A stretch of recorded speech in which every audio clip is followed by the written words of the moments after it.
Hello everyone, I'm FMZ and welcome to a brand new series to the channel. Welcome to Resurgence. We're starting with Sheffield Wednesday because they have been in the doldrums for far too long now. It is time to bring them back. Don't forget, if you enjoy this content, please leave a like on the video, subscribe to the channel if you haven't done so already, leave me a comment if you've got anything to say.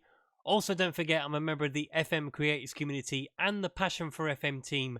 The link to the Discord server is in the description. Let's take a look at a brief history of Sheffield Wednesday. Nickname, the Owls.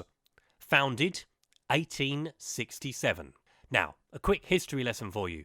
Sheffield Wednesday were founding members of the Premier League. Here's the promo photo of that first season and legendary striker David Hirst. And a bit of trivia for you as well. Jurgen Klinsmann scored his first Premier League goal against Sheffield Wednesday.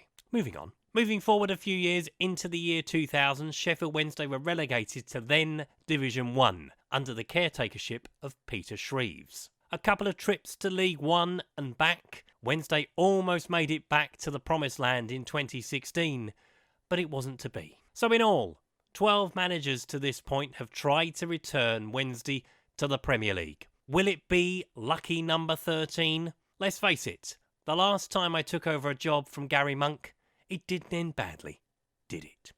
So before we get on to what Gary Monk has left me in terms of a squad, let's take a look at the club vision, because the club vision is always the most important place to start. So the club culture is to play attacking football and to play entertaining football. That's not going to be a problem. We're required to work within our wage budget. By the end of the current season, they want to reach the playoffs. That's a great ambition to have, because that is the ambition I have as well. Reach the 4th round of the FA Cup and the 3rd round of the EFL Cup.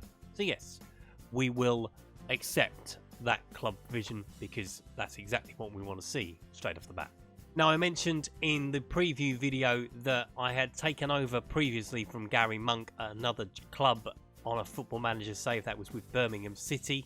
I am happy to report that the Sheffield Wednesday squad is far better than the one I inherited from Birmingham City way back when. I have, however, disabled the being able to buy players within the first transfer window. Obviously, we've had the January transfer window update, so we don't need to buy any more players, essentially. We have got a fairly big squad. It is a fairly talented squad. Let's take a look at some of the key players that are going to be part of it.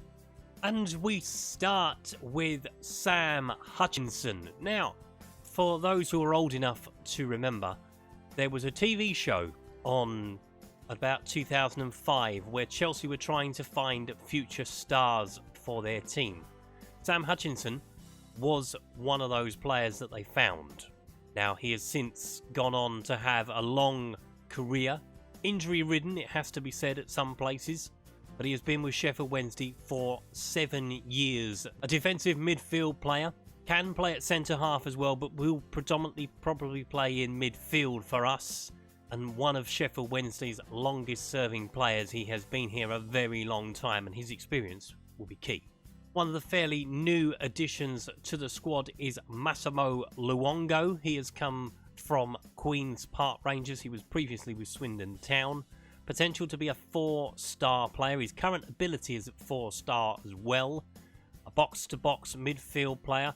His goal-scoring record is not the greatest, but hopefully we can improve that and he can start tapping in a few goals for us as well. The good thing with Sheffield Wednesday is they have plenty of firepower. We've got Stephen Fletcher, we've got Connor Wickham on loan, we have also Jordan Rhodes. Now, Jordan Rhodes is one of those players that has had a bit of a lull in his career. He was banging in goals for fun to start his career. He has curtailed slightly. But I think with the right manager behind him, we can get Jordan back amongst the goals. He is listed. He will not be listed for long once I've had a proper look at the squad. Finishing a 15, natural fitness of 18. Pace is gone, but then he's 29. He's coming towards the end of his career. But I still think if you get this guy in the box, in the 6-yard box in particular, he will start scoring goals for us. One of the lone players now, and we take a look at Josh Windass, son of Dean Windass, who used to play for Bradford City, among others.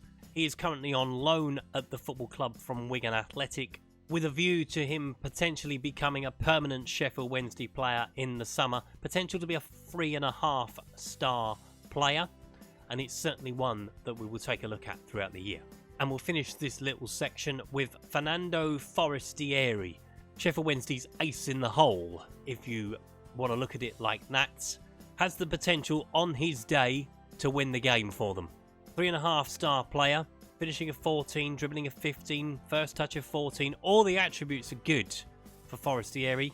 He just has a tendency to be a bit of a live wire, which I don't mind. You know, football players are enigmatic, if nothing else.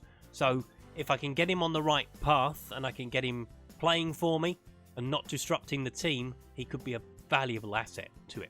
And I could have gone through loads and loads and loads of others. Moses Adebayo is another player that interests me. Dominic Iorfa, Morgan Fox, Adam Reach, Barry Bannon, Kieran Lee, Kadeem Harris. You know, these are all great championship players that I've inherited.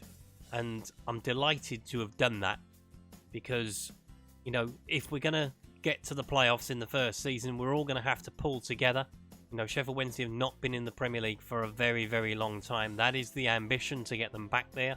So yeah, with a squad like this, it gives me hope. Now, I mentioned when I was talking about the players that we had disabled the transfer activity in the first window. It's a good thing I did. I haven't got any money anyway. We are skint.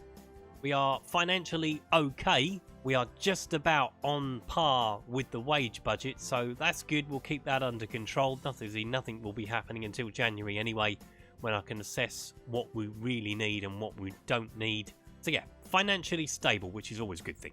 We do have a couple of injuries though. More importantly, to Tom Lees.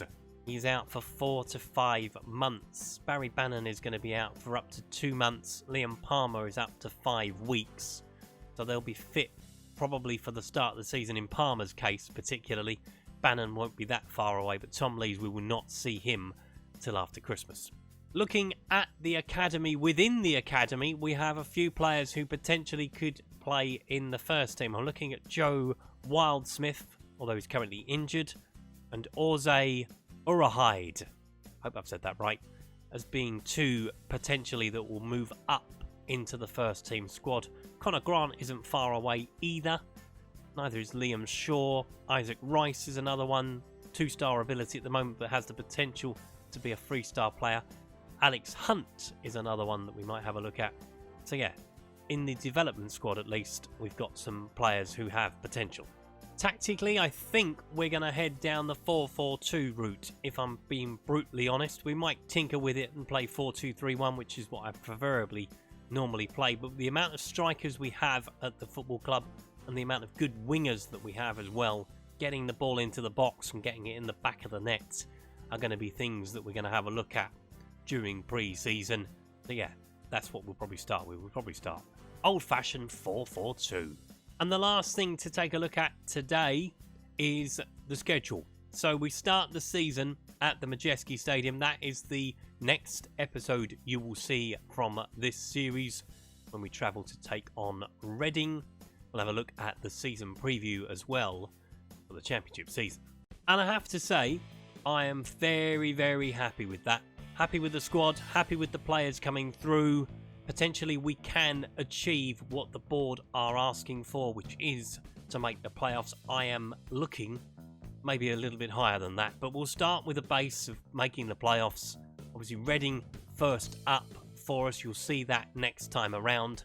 If you've enjoyed today's video, please leave a like. If you haven't subscribed to the channel and would like to do so, please click the subscribe button down in the corner. Don't forget to leave me a comment if you've got anything to say on today's video. Also, don't forget, I'm a member of the FM creators community and the Passion for FM team. The link to the Discord server is in the description. That was episode 0 of Resurgence. I will see you next time for Reading. Until then, thanks for watching. Goodbye.